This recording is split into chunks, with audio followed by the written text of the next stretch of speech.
they say and to have enough respect for them to believe and take seriously when they say that acts of violence are meritorious and good, that they'll probably commit acts of violence. And if that had been heeded, there never would have been a Fort Hood massacre, and many others as well.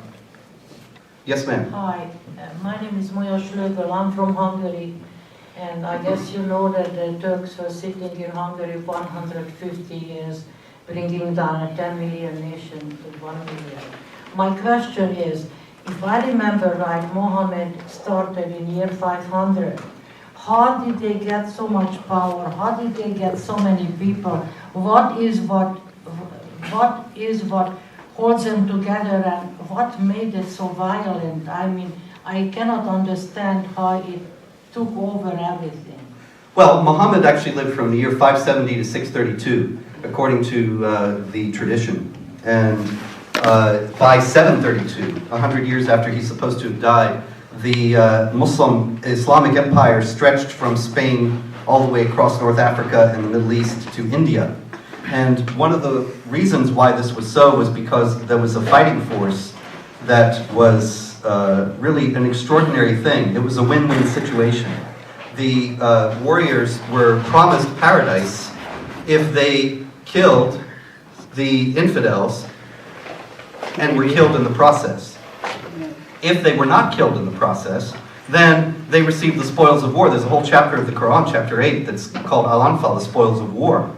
And it explains how to divide it up, and the Prophet gets his fifth, and so on. And so you get, in other words, the worldly goods of the people that you have defeated, or if you lose, then you were blessed in paradise with the virgins and all that you've heard of.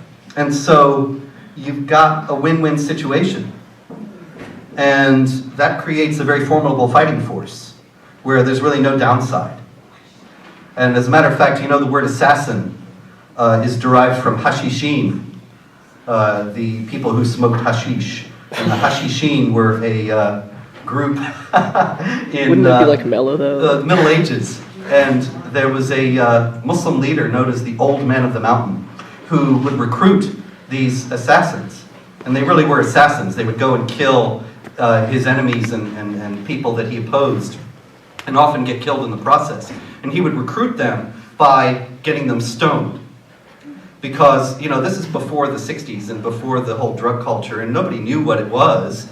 And guys would come out of these villages, and it was before television and before the internet and before the Beatles, and they had no idea. And so they would smoke hashish and get high. And then they would take them into these gardens that were very beautiful, and there were these girls there, women. And they would tell them, this is paradise. And then it would wear off, they would come down, and they would say, you remember that? That was what paradise is like with the virgins. And so, if you fight and are killed, you'll go back there. And they would say, hey, great. Very formidable fighting force thus forged. Yes? First of all, thank you so much for speaking, Thank you. Robert. And Jihad Watch actually several years ago got me really interested in all this. Thank you again for doing that blog. This was kind of a specific question, but I know in chapter 5 it says to not take Jews and Christians as friends. Yes, chapter 5, verse 51. Of course you know that. Can you explain the context of that verse and what that means from a Western viewpoint? Yeah, actually it's not really friends like buds. It's awliya, which is the wali, the liege lord, the guardian and protector. It's saying, do not take, don't join into an alliance with Jews and Christians. Only do that with Muslims. And it's very interesting to note here again the gloss of Maududi. He says that, actually on 328, which doesn't specify Jews and Christians, but it says the same thing. Don't take unbelievers as your friends and protectors in preference to believers. And Maududi says, this means that it is lawful for a believer, helpless in the grip of the enemies of Islam, and in imminent danger of severe wrong and persecution, to keep his faith concealed, and to behave in such a manner as to create the impression that he is on the same side as his enemies.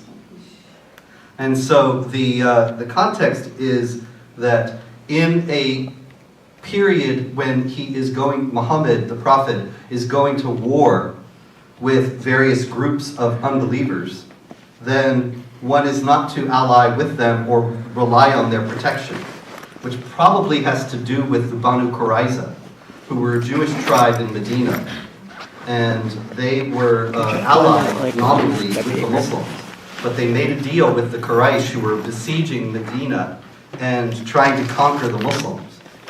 And Muhammad considered that they had betrayed his agreement with them and beheaded between 600 and 900 of them. And then says, don't take them as your allies, because in other words, you can't rely on them in that way. Thank you. Yes, sir. Hello, Why don't you hold this? Thank you. Ask what? I see a lot of intolerance here today, and I'm sure these Christians here would be surprised to learn that the Quran has all the same characters mostly as the Bible does, right? And the Old Testament is what's that about? Murder, war, adultery. I feel also you got to define more of what Islam is. I mean, the different sects of Islam. I think you're probably talking about the Wahhabis, right? Well, The real. Maududi was not a Wahhabi. What was he? Maududi was a Pakistani. He was part of wasn't he a Deobandi? I'm not sure. That's why you got to. I think so. Yeah, you got to start detailing this stuff, because when you say Islam, everybody's going. Your problem is, as I explained before, that the schools of Sunni jurisprudence, as well as the Shiites, That's all exactly my teach point here. warfare When you against interrupt unbelievers somebody, and their you're not subjugation. listening. Well, I'm telling you the That's truth. part of listening, is when you stop, you listen to somebody. I You're didn't not come here to going deaf, listen. you're not They didn't listening. say, we want you to bring you to Portland State University so that you will listen. I'll be glad to answer your questions. I'll be glad to go to your lecture and harass you, When you but- interrupt, you don't listen. You can't listen to interrupting. There are plenty of sects and schools of jurisprudence in Islam. There is no, and I would ask you, name one if you disagree. There is no sect or school of jurisprudence that does not teach that it is part of the responsibility of the Muslim community to wage war against and subjugate unbelievers. This doesn't mean every Muslim is doing it or taking it seriously or even is aware of that. Nonetheless, it is there. Name one that isn't. Name one that doesn't teach that. There's part of the Ummah that doesn't agree with that, right? Name it. Would you agree? Well, there's millions of Muslims Some of the who Ummah. are not interested in doing that. But Right. I'm asking you, where is it officially taught that it should not be done? Well, where's it officially taught that we shouldn't be mass bombing and doing all that stuff and killing innocent people? So in other words, It's in the not Constitution officially here. taught that it should not be It's in done the anywhere. Constitution here, isn't it? Okay. Yes, sir. Hey, I used to be a leftist, now I'm more of a conservative. Me too. Really? Yep. I didn't know that. Well, I was in the communist group when I was in college. Wow. I got that. Well, I feel like since I've been on I haven't been Muslim, but I've been a leftist and now I'm more of a conservative. So I feel like I have sort of clear eyes to see, some of the misperceptions that happen when you talk about, when people really freak out when people talk about resistance to jihad. It's like, no, you're insulting me. It's like, no one's insulting you. Yeah. By saying that you're being insulted by it, you're implying that there's something about it that you secretly agree with, and I don't think anybody thinks that, So I would say, I haven't given up on leftists on campus. Most people on the campus are leftists. Young what white he's getting male. at. So I was just Question. wondering- Ask him where his question. So I thought you He's a didn't young like white male, interruptions. right? I thought you didn't like interruptions. So I was just going to say that when what advice would you have for someone trying to bring leftists over to this point without freaking them out? Because I think there's a lot of truth to it, and Quote. we can all Quote. yeah. Yeah, quote everything. My books are loaded with quotes. I keep repeating here tonight that all the schools of Sunni jurisprudence teach warfare against unbelievers. I've got the quotes in here from all of them. Yeah. I didn't read that out because it would be tedious, but you can find them in the book. I'm not trying to sell you anything, but I do happen to have this book. If you don't want to buy it, email me at director@jihadwatch.org. I'll send you the PDF. I don't care.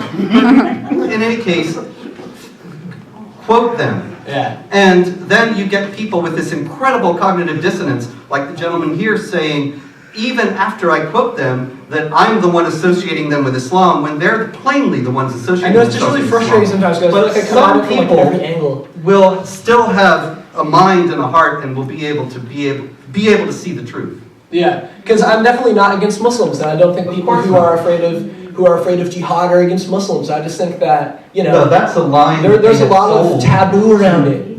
to break down the resistance. Yeah, so I think people ask you what should we do, and you're always like, well, we got to talk about it first. And Yes, we do. Yeah. Well, Because thank we you. have to raise a critical mass to get real legislative help on this. And, we're a long way off on that. We have to have enough people who understand that it's a problem before it can be addressed. Anyway, I guess that's it. Thank you so much for coming. It's been a wonderful evening. Yeah, I want And,